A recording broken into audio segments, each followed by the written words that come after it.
Lỡ bỏ à? Bây giờ thì cái kia là mình có thì cái gì mà tôi không thích đó.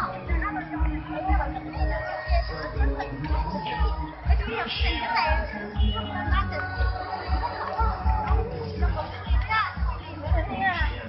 Hình như là con đi cái cổ cái khỏi chữ là thế à?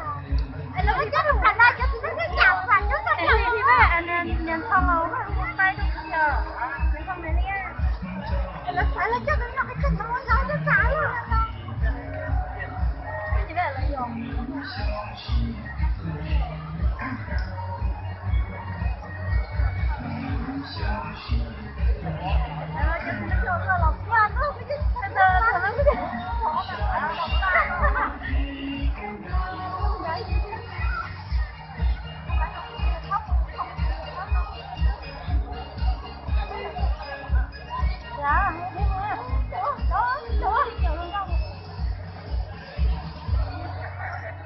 Có sự và tôi có tăng nhiều.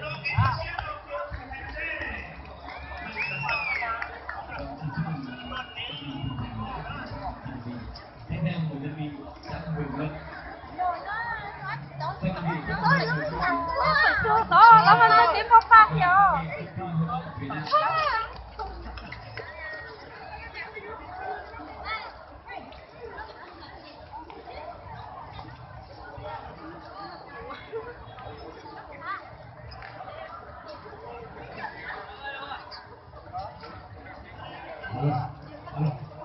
Đây chẳng như là con em này, đây sau thì có hổ ra cá thì để cho hổ thì cũng hổ là đâu, đây hú chi,